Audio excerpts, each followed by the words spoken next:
कोटि समप्रभ निर्विघ्नं कुरु मे देव सर्वकार्येषु सर्वदा।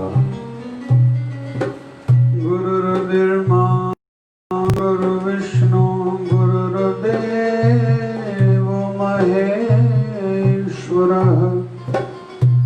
गुरुर्साक्षात् परब्रह्म तस्मै श्री गुरुवे नमः। राम रामेति रामेति रमे रामे मनोरमे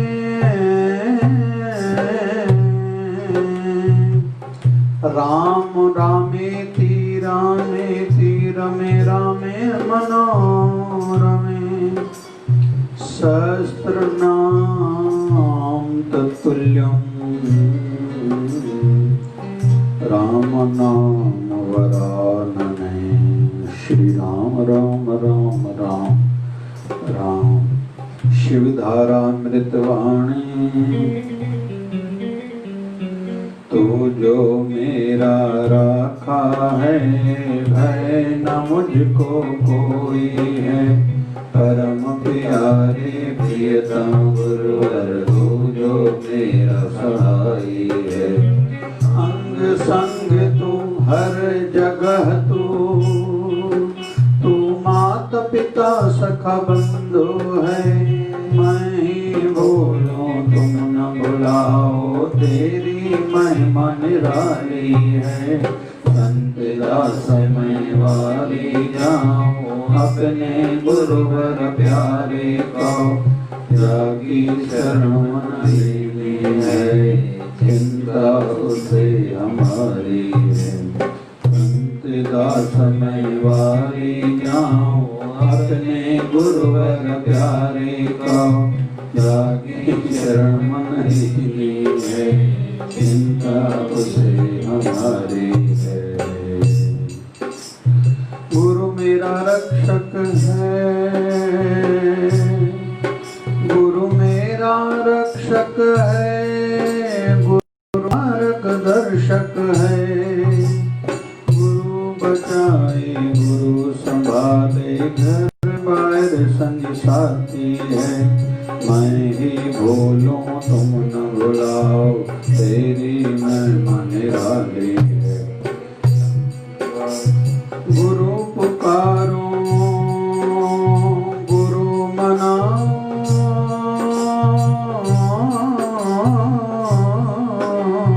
गुरु पुकारो गुरु मनाओ। गुरु शरण में पल पल जाओ। गुरु ही वैद गुरु ही औखद। गुरु की कृपा काटे द्वंद। गुरु ही ईश सुनो संत दास। गुरु बिना ना खाई आस। व्रत है ऊंचा ऊंची महिमा। गुरु मिटाए सबकी त्रास। गुरु ही ईश सुनो संत दास।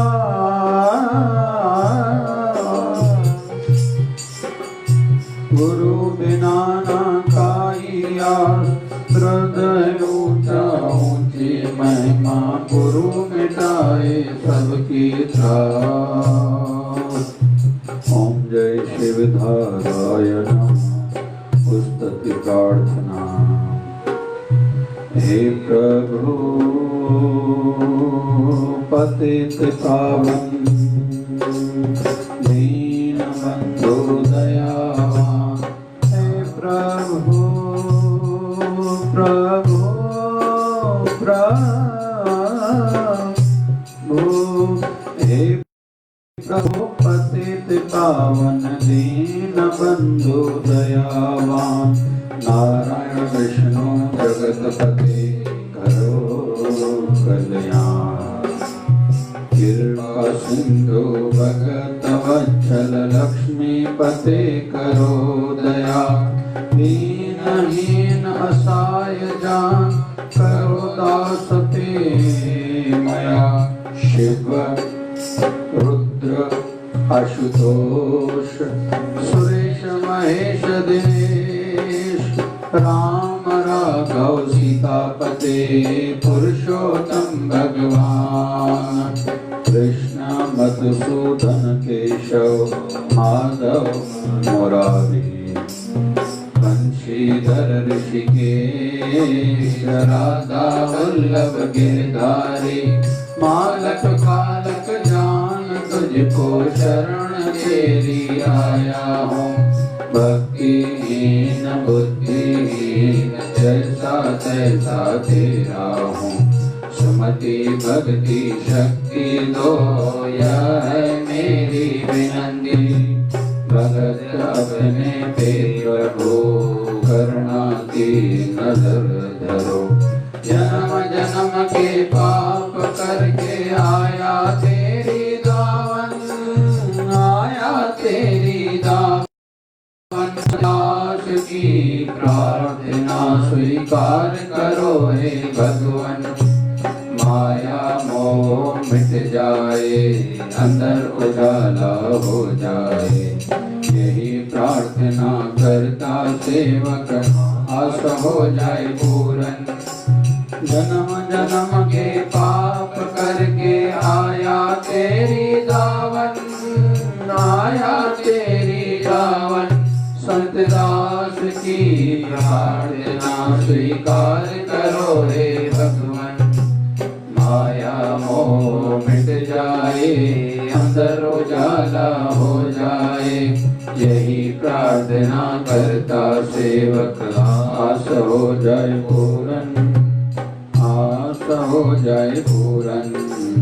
ओम जय शिवधाराय नमः ओम जय शिवधाराय नमः ओम जय शिवधाराय नमः ओम जय शिवधाराय नमः ओम जय शिवाय नमः बोलिए सद्गुरु स्वामी शिवजन जी महाराज की जय बोलिए शिवधारा वाले साहिब की जय राम राम राम राम राम राम राम जपो राम राम राम राम राम राम राम राम राम राम राम राम राम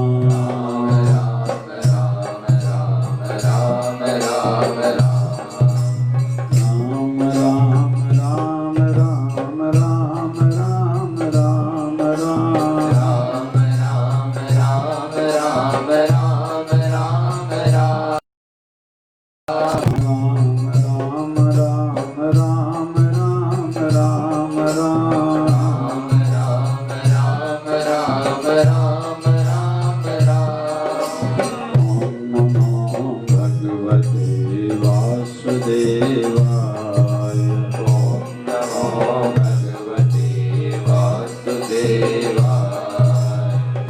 नमो भगवते वासुदेवाय ओम नमो भगवते वासुदेवाय ओम नमो भगवते वासुदेवाय ओम नमो भगवते वासुदेवाय ओम नमो भगवते वासुदेवाय नमः शिवाय ओम नमः शिवाय